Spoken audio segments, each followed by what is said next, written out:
अब देखो यार, AEW के ऑल आउट के ब्रॉल के बारे में तो हर फैन को मालूम है, बट गाइस यहीं अब इस ब्रॉल और CM पंक को लेकर कोडी रोड्स का काफी बड़ा रिएक्शन आ चुका है।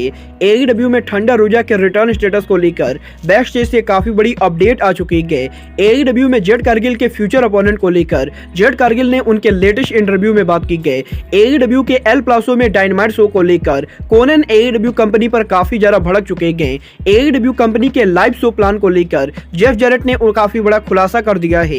तो गाइज वहीं AEW के इस हफ्ते रैंपेज शो की व्यूअरशिप भी सामने आ चुकी है। तो गाइज चलिए बिना किसी देरी के शुरू करते हैं इस वीडियो को। और गाइज सबसे पहले बात करेंगे रैंपेज के व्यूअरशिप की। वेल गाइज जैसा कि आप लोग को याद होगा, AEW कंपनी ने जो उनका 3 फरवरी को रैंपेज शो किया था, उस रैंपेज को करीबन अमेरिका में 4,06,000 लोगों ने देखा था। और गाइज AEW का वो वाला रैंपेज शो AEW का एक और फ्लॉप रैंपेज शो था। बट गाइज यहीं AEW के उस रैंपेज शो के बाद अब AEW के इस हफ्ते के रैंपेज की व्यूअरशिप सामने आ चुकी है। और गाइज यहां पर AEW कंपनी ने 10 फरवरी को जो रैंपेज शो किया है, ये रैंपेज पिछले वाले रैंपेज के मुकाबले भी ज्यादा बड़ा फ्लॉप निकला है। क्योंकि गाइज यहां पर एक बार फिर से AEW के रैंपेज की व्यूअरशिप 4 लाख से भी नीचे जा चुकी है। और गाइज यहां पर इस हफ्ते AEW के रैंपेज शो को अमेरिका में मात्र 3,75,000 लोगों ने देखा है। और गाइज मुझे ये बात कहने में कोई भी शक नहीं गए कि टोनी खान का AEW रैंपेज शो बुरी तरीके से फ्लॉप हो चुका है। और गाइज मुझे लगता है कि अब टाइम आ चुका है कि टोनी खान को इस शो को बंद कर देना चाहिए। क्योंकि गाइज मुझे तो इस शो का कोई भी फ्यूचर दिखाई नहीं दे रहा है। बट गाइज चलिए फिलहाल आगे बढ़ते और बात करते हैं AEW के एल प्लासो में डायनामाइट की। वेल गाइज जैसा कि हम लोगों ने एल प्लासो में AEW का डायनामाइट शो देखा, एल प्लासो में AEW के डायनामाइट शो के ऊपर हमें MJF पहली बार कोनोसुके ताकेशिता को फेस करते हुए दिखाई दिए थे। और गाइज अगर आप लोगों ने उस मैच को ध्यान से देखा होगा तो गाइज आप लोगों ने देखा होगा कि एक टाइम पर उस मैच के अंदर कोनोसुके ताकेशिता एडी गुर्रेरो का सिग्नेचर मूव कर रहे थे। और गाइज यहीं अब कोनोसुके ताकेशिता के एडी गुर्रेरो के सिग्नेचर मूव करने को लेकर लूचा लिब्रे ट्रिपल ए के हेड बुकर कोनन काफी ज्यादा भड़क चुके हैं। जहां पर कोनन का ये कहना है कि एल प्लासो में कोनोसुके ताकेशिता और MJF के मैच के अंदर कोनोसुके ताकेशिता ने एडी गुर्रेरो का जो मूव करने की कोशिश की थी, उस चीज को कोनन बिल्कुल भी बर्दाश्त नहीं करेंगे। क्योंकि गाइज यहां पर एल प्लासो मैक्सिकन लोगों का एरिया है। और गाइज मैक्सिकन लोगों के एरिया में आके एक जापानीज रेसलर एडी गुर्रेरो के मूव को करे, कोनन को ये बात बिल्कुल भी बर्दाश्त नहीं गए। और गाइज यहां पर कोनन का ये कहना है कि अगर उस समय कोनन AEW के अरीना में मौजूद होते तो गाइज यहां पर कोनन कोनोसुके ताकेशिता पर अटैक करने वाले थे। और गाइज यहां पर कोनोसुके ताकेशिता के उस हरकत की वजह से कोनन अब कोनोसुके ताकेशिता पर काफी ज्यादा एंग्री हो चुके हैं।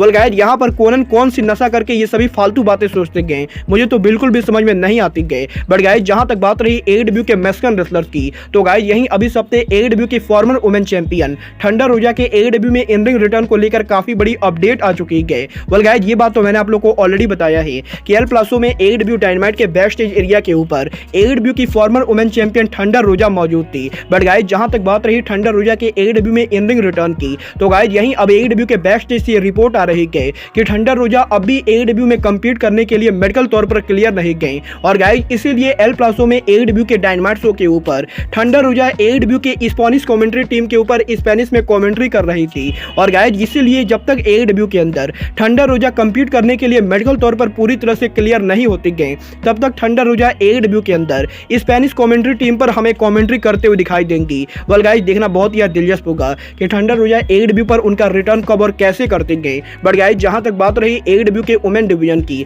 तो गाइज इस हफ्ते AEW की TBS चैंपियन जेड कारगिल ने उनके लेटेस्ट इंटरव्यू के अंदर AEW में उनके फ्यूचर ओपोनेंट को लेकर बात की गई। जहां पर जेड कारगिल का ये कहना है कि जेड कारगिल के AEW में लगातार अनडिफीटेड रहने के बाद अब जेड कारगिल को लगता है कि टाइम आ चुका है कि जेड कारगिल AEW के सम ऑफ द बिगेस्ट स्टार के साथ रिवैल्री करे। और गाइज यहां पर जेड कारगिल का ये कहना है कि पिछले 2 साल के अंदर जेड कारगिल ने फैंस को ये प्रूफ किया है कि जेड कारगिल AEW के वुमेन डिवीजन की one of the best wrestler है। और गाइज यहां पर अब जेड कारगिल पर्सनली ये बिलीव करते गए कि AEW के अंदर अब Jade Cargill some of the biggest star के साथ रिवैल्री करने के लिए तैयार है। और गाइज यहां पर जेड कारगिल का ये कहना है कि वो AEW के अंदर ब्रिट बेकर, सराया, टोनी स्टोम जैसे बड़े रेसलर्स के साथ रिवैल्री करना चाहते गए। और गाइज AEW के अंदर जेड कारगिल बहुत ही जल्द AEW के टॉप रेसलर्स को चैलेंज करेंगी। वेल गाइज देखना बहुत ही दिलचस्प होगा कि टोनी खान जेड कारगिल का किससे और कब कराते गए।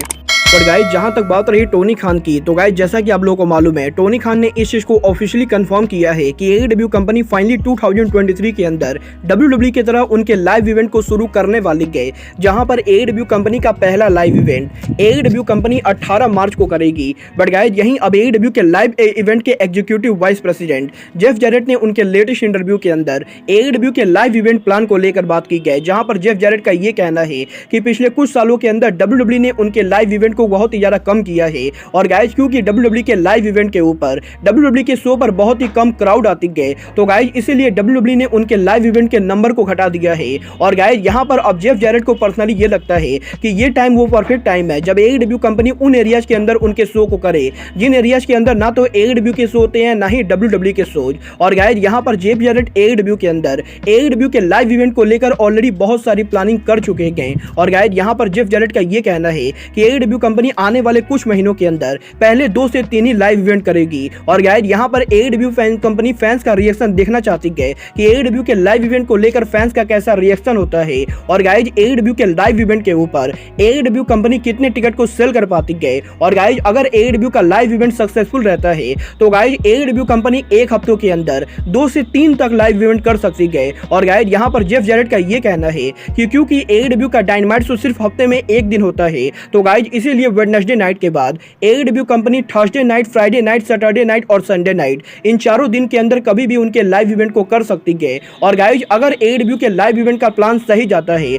तो गाइस एईडब्ल्यू कंपनी इस साल के एंडिंग से पहले अमेरिका के कई सारे एरियाज में उनके लाइव इवेंट को करने वाली है। वेल गाइस देखना बहुत ही दिलचस्प होगा कि टोनी खान के एईडब्ल्यू रैम्पेज के बुरी तरीके से फ्लॉप होने के बाद क्या टोनी खान का एईडब्ल्यू का लाइव इवेंट का प्लान सक्सेसफुल होता है या नहीं। बट गाइस चलिए अब आगे बढ़ते हैं और बात करते हैं एईडब्ल्यू के मोस्ट कंट्रोवर्शियल मुद्दे यानी एईडब्ल्यू ऑल आउट के ब्रॉल की। वल्गार बात करें यहाँ पर एईडब्ल्यू के ऑल आउट के ब्रॉल की, तो गाइस ये बात तो हर किसी को मालूम है कि एईडब्ल्यू के ऑल आउट पर सीएम पंक और एलीट वाले हुए ब्रॉल के बाद बहुत सारे लोगों ने एलीट का साथ दिया तो बहुत सारे लोगों ने सीएम पंक का साथ दिया। और गाइस रेसलिंग ऑब्जर्वर ने सीएम पंक को लेकर जो नैरेटिव सेट किया है उसके बाद एईडब्ल्यू के लॉकर रूम के अंदर सीएम पंक को लेकर डेफिनेटली काफी ज्यादा हीट भी हो चुका है। और गाइस यहाँ पर बहुत सारे लोग सीएम पंक को नापसंद भी करते गए। बट गाइस यही फाइनली अब एईडब्ल्यू के अंदर एईडब्ल्यू के ऑल आउट वाले ब्रॉल को लेकर एईडब्ल्यू के फॉर्मर सुपरस्टार और executive vice president Cody Rhodes ने उनके लेटेस्ट इंटरव्यू में बात की है, जहां पर एरियल हेलवानी के लेटेस्ट इंटरव्यू के अंदर कोडी रोड्स ने सीएम पंक के ऑल आउट के प्रेस कॉन्फ्रेंस को लेकर बात की। और गाइस यहां पर कोडी रोड्स का यह कहना है कि जब सीएम पंक ने 1 साल पहले एईडब्ल्यू पर उनका रिटर्न किया था तो गाइस उस समय एईडब्ल्यू के लॉकर रूम के अंदर हर कोई सीएम पंक को देखकर बहुत ही ज्यादा एक्साइटेड था। और गाइस क्योंकि एईडब्ल्यू के लॉकर रूम के अंदर एईडब्ल्यू में बहुत सारे यंग रेसलर काम करते गए, तो गाइस इसीलिए एईडब्ल्यू के लॉकर रूम के अंदर बहुत सारे लोगों का सीएम पंक से मैच रेसल करना ड्रीम था।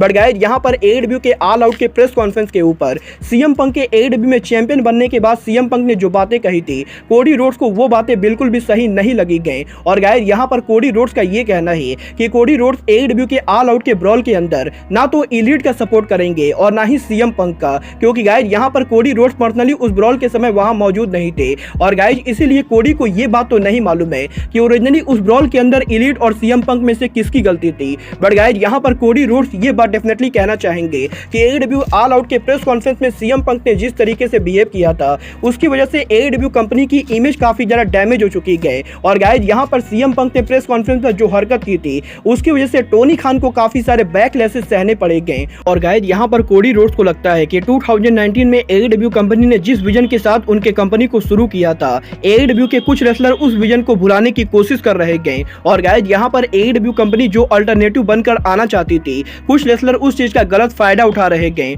और गाइस यहां पर कोडी रोड्स ये बिल्कुल भी नहीं चाहते गए कि एईडब्ल्यू कंपनी को किसी भी तरीके का कोई भी डैमेज हो, क्योंकि गाइस यहां पर भले ही कोडी ने एईडब्ल्यू कंपनी को लीव कर दिया है बट गाइस यहां पर डेफिनेटली एईडब्ल्यू कंपनी को बनाना कोडी रोड्स का भी एक बहुत ही बड़ा सपना था। और गाइस यहां पर कोडी का ये कहना है कि एईडब्ल्यू कंपनी के मार्केट में आने की वजह से रेसलिंग इंडस्ट्री पहले के मुकाबले काफी ज्यादा पॉपुलर हुई है। और गाइस एईडब्ल्यू कंपनी के मार्केट में आने की वजह से थाउजेंड ऑफ रेसलिंग एम्प्लॉयज को काफी सारे जॉब मिल रहे गए और गाइज इसीलिए कोडी रोड्स ये बिल्कुल भी नहीं चाहते गए कि AEW के कुछ रेसलर्स के बेहुदा हरकत की वजह से AEW कंपनी को किसी भी तरीके का कोई भी डैमेज पहुंचे। वेल गाइज मैं यहाँ पर कोडी की बातों से पूरी तरह से एग्री करता हूँ और गाइज मैं तो पर्सनली यही बिलीव करता हूँ कि टोनी खान को एलीट और CM पंक दोनों को फाइट कर देना चाहिए। बट गाइज आपको क्या लगता है AEW के ऑल आउट में किसकी गलती थी? आप लोग मुझे कमेंट करके बताइए। बट गाइज अब आज के इस वीडियो में बस इतना ही। मैं मिलता हूँ आपसे अपने अगले वीडियो में। बट गाइज तब तक के लिए good bye, good night and bang.